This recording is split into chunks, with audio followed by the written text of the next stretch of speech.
Excited to be joined by the beautiful Rasheda Ali. How are you doing today? Thank you for having me. Very well. Yeah, and the ceremony just wrapped up, and they announced the very first female boxer, and on the International Women's Day. How do you feel about that? Well, I think Chrissy Murnau, I'm a big fan of hers, and I'm so happy she got the first female nomination. She deserves it. She was the first female boxer that I've ever seen on Sports Illustrated. So she is a great inspiration to all female boxers that are following in her footsteps. And I think she really was an amazing fighter and inspired a lot of women that are fighting right now.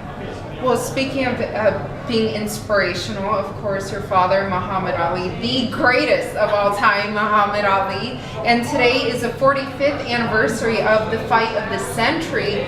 Is there a story you want to share for the fans that they may not know, just kind of being there at the fight or just, being with Muhammad Ali?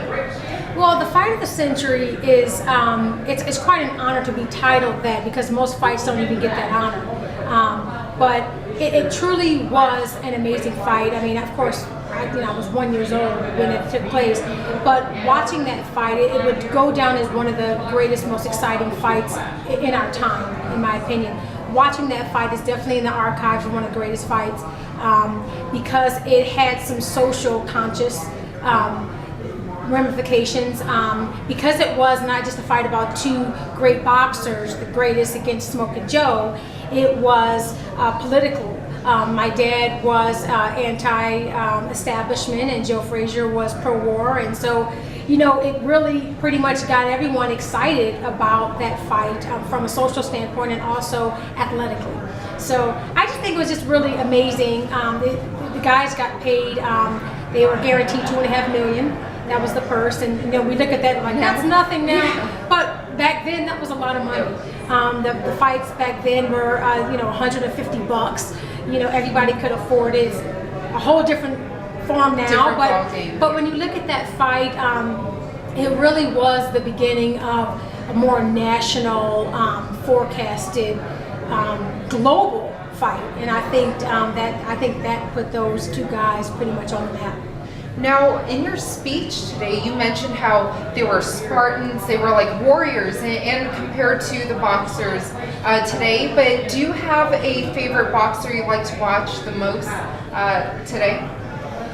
Well, I love traditional boxing, but I have to say, the most interesting fight, traditional boxing is not like it was when my dad was fighting.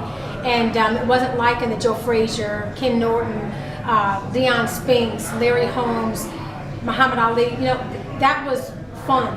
But I look at boxing now and it's not the same. Right now, I think Conor McGregor's interesting. He's UFC, but I think he's interesting to watch. So I'd like to watch him because that's what's most exciting for me right now. Yeah, and it's crazy how now it's MMA and boxing kind of crossing over with one another, and of course with Holly Holm crossing over too.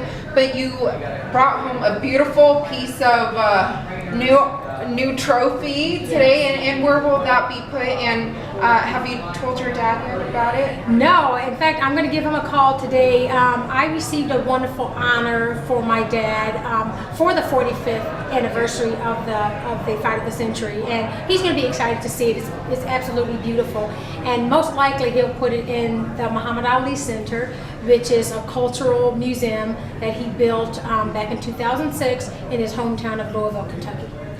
Thank you so much for your time. I appreciate it. Thanks for having me.